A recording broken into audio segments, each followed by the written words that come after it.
Howdy folks, Wes from FVMBA here. Going to take you through another video on using QGIS. This time we are going to look at creating a trail and then creating what's called a profile of that trail so that you can see how quickly the trail is ascending or descending based on the route that you have drawn in QGIS.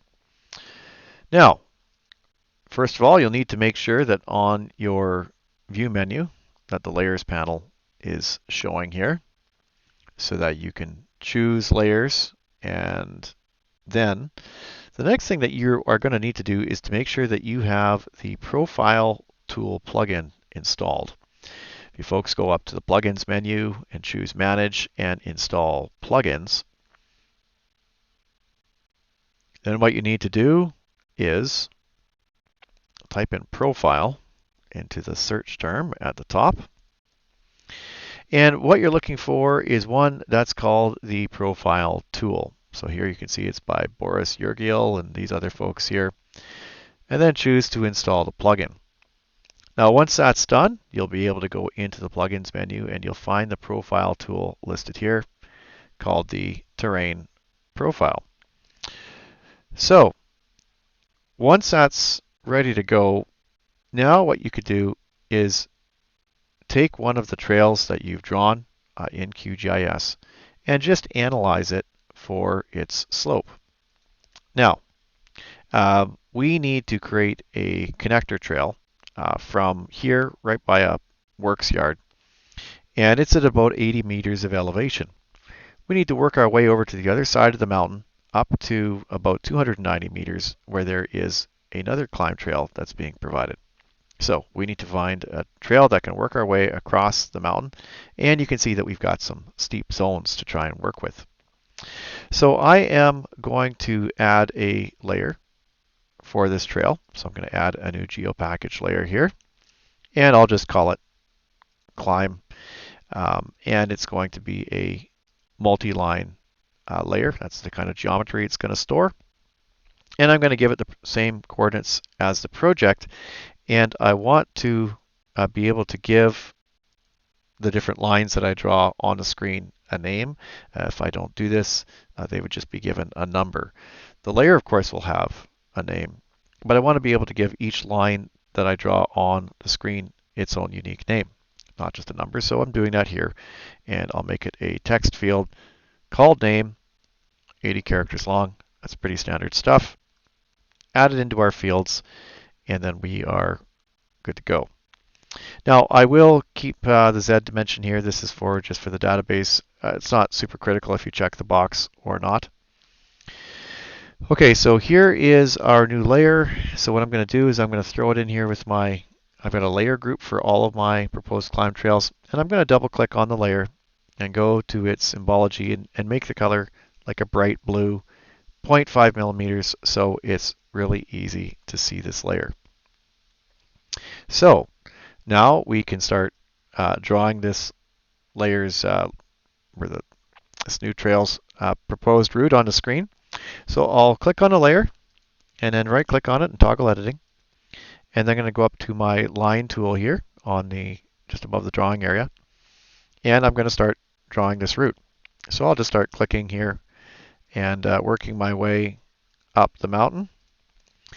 And of course you want to make sure that you're not too close to private property. Here I've got a layer with the cadastrals, the parcel layers that I've downloaded from IMAP-PC.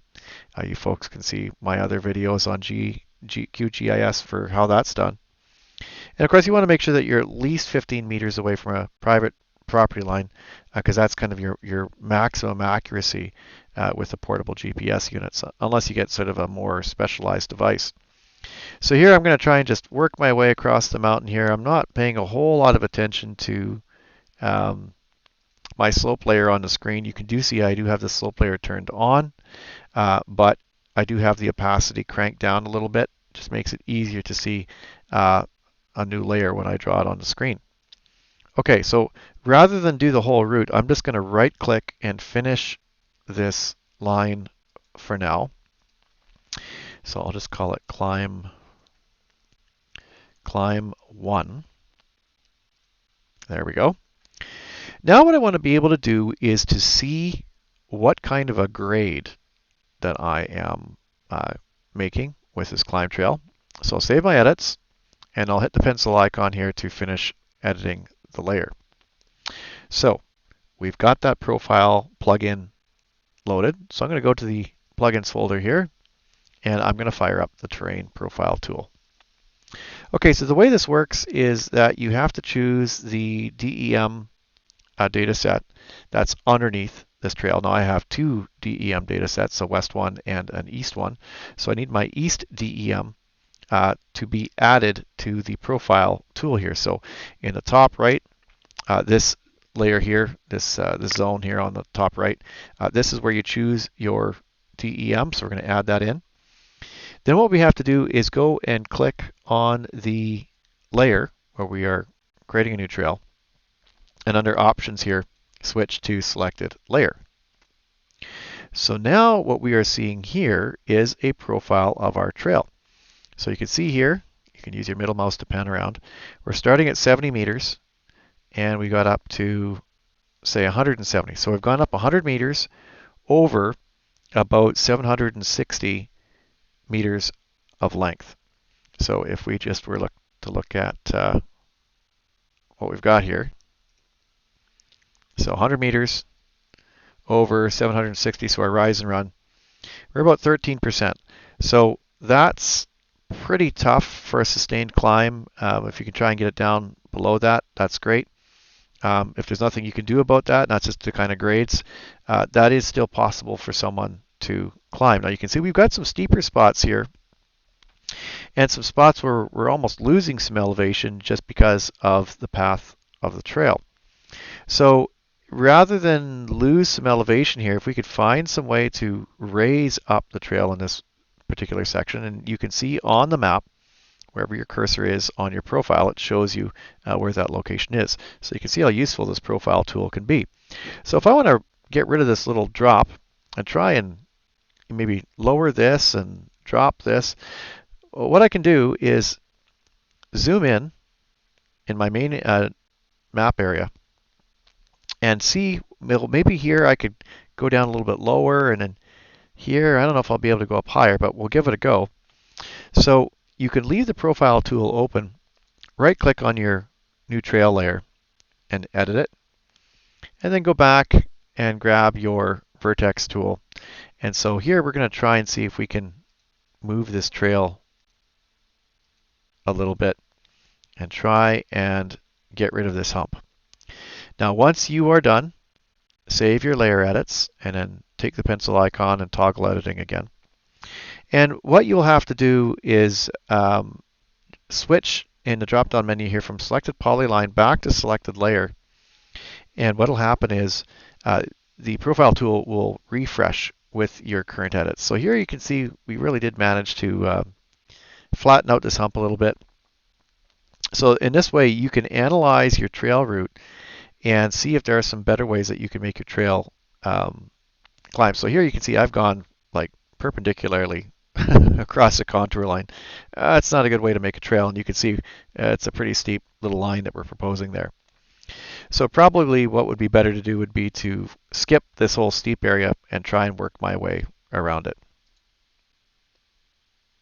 So toggle editing again and go back and edit my path. And here I'm going to try and just stay out of that steep zone here and completely relocate the path of this trail away from those steep areas here. So all of those I'm going to try and go below them. And you can see here if I put my cursor midway along a line segment, I can add a new vertex. So here I'll just try and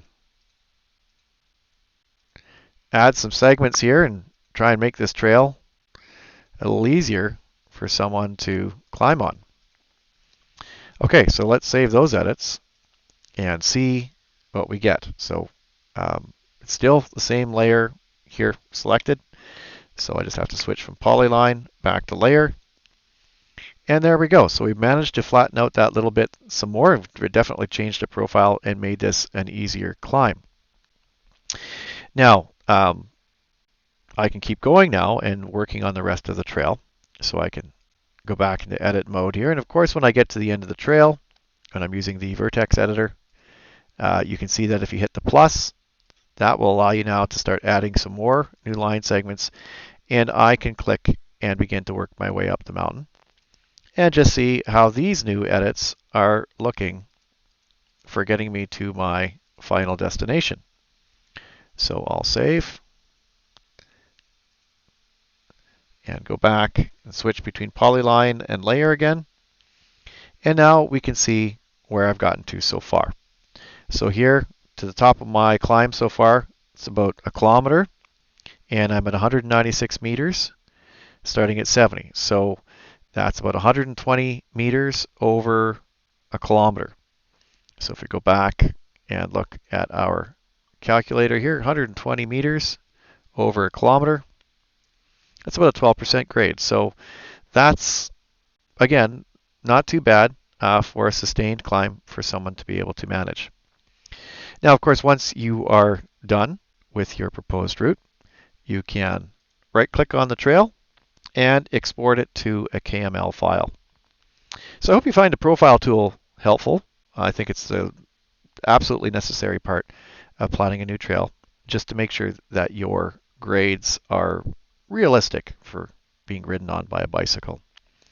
Thanks for watching. If you have any questions, you can contact me at wes@femba.com.